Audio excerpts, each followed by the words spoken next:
Então, qualquer pessoa ontem teve acesso às imagens e à transmissão feita pelo Supremo Tribunal Federal, pela TV Justiça, por todos os canais da internet, todos os sites estavam lá, dizendo, veja aqui ao vivo.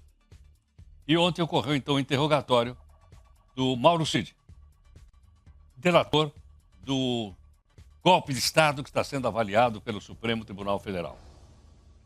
Hoje deve prosseguir os interrogatórios lá no Congresso, no Superior Tribunal Federal. Bom, quem está aqui conosco é o advogado criminalista, doutor Antônio Gonçalves.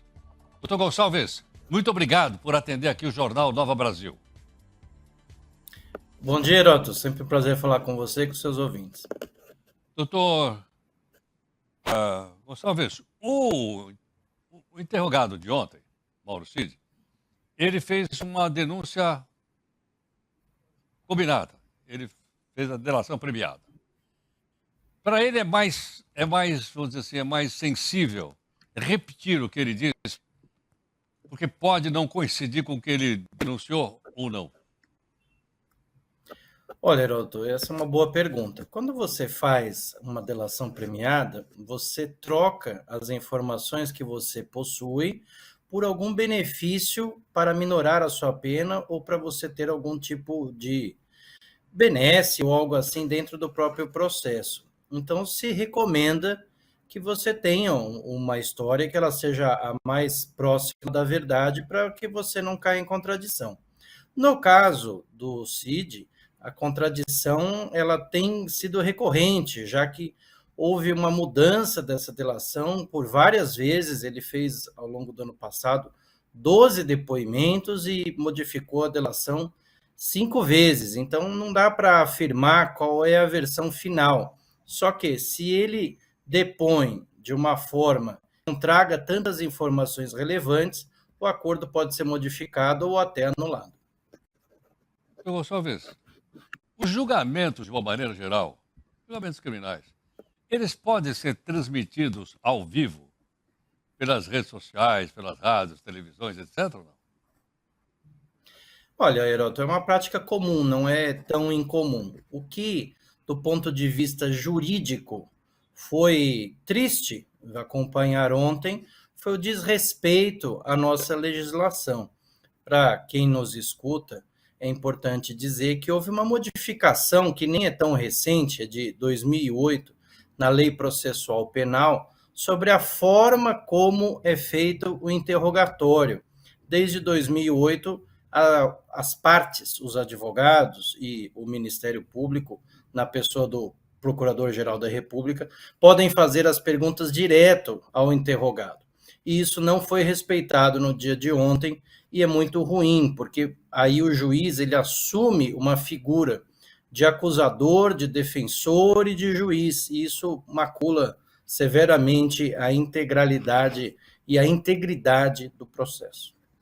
Entendo. Quer dizer, então, era feita a pergunta, o ministro Alexandre de Moraes refazia a pergunta, ou repetia a pergunta para a pessoa que estava dando testemunha lá. No caso, o Mauro Cid. Exatamente. Teve um momento até que foi constrangedor, Heródoto, que foi perguntado através do ministro, que é o relator, se havia um plano específico contra ele. Aí ele vira e pergunta para o interrogado, mas havia um plano diretamente contra mim? O que falavam sobre mim? O que pensavam da minha pessoa? Isso é bem constrangedor para uma pessoa que vai ser interrogada e tem de responder e fica, no mínimo, constrangida. Eu achei que houve até uma certa descontração quando ele disse, não, pode falar assim que eu já estou acostumado. É verdade, mas claramente ele estava desconfortável e ele estava incomodado. E do ponto de vista jurídico, Heroto, essa delação não trouxe nada de relevante, porque a todo instante o Cid dizia, mas eu não estava lá, eu ouvi dizer, eu não testemunhei. Quando você faz uma delação premiada, você tem por princípio que você tem que trazer provas que reafirmem ou corroborem aquilo que você diz para o público ou para as autoridades. E não foi isso que foi observado no interrogatório. No ponto de vista do depoimento em si, politicamente, foi um sucesso, porque, inclusive, agora novas perguntas vão ser feitas, agora no depoimento matutino, sobre a questão de propina, de encaminhamento de dinheiro, e isso pode complicar o general Braga Neto. Mas, do ponto de vista processual, não foi bem sucedida a delação premiada. Compreendo. E a decisão, então, as sentenças serão individualizadas ou elas serão tomadas coletivamente?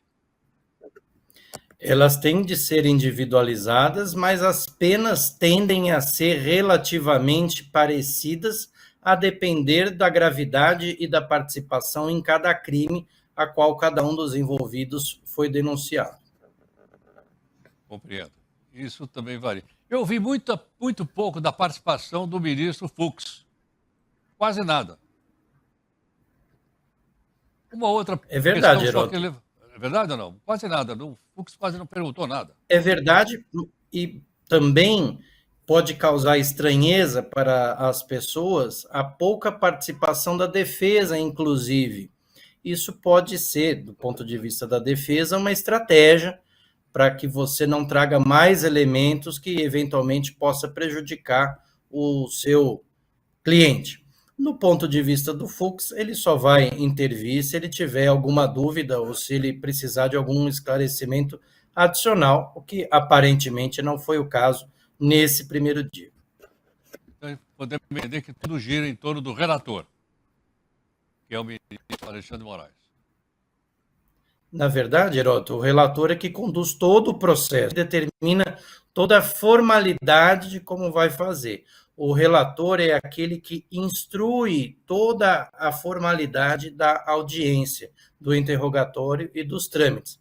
Ele que tem a liberalidade de determinar o intervalo, de determinar o almoço, determinar a hora que começa, a hora que termina, e, acima de tudo, respeitar as regras constitucionais e jurídicas, mas nada disso foi visto ontem com afinco. Tanto que houve um pedido, e esse, corroborando com o que você falou do momento de descontração, o advogado do general Braga Neto protestou, dizendo que ele não tinha comido ao longo do dia, e que se a sessão poderia começar mais tarde no dia de hoje, e o pedido foi elegantemente rechaçado, dizendo que se para ele reforçar o café da manhã, já que a sessão seria longa, e assim ele poderia aproveitar o Dia dos Namorados e o Dia de Santo Antônio, uma cortesia do relator que também não é lá muito comum.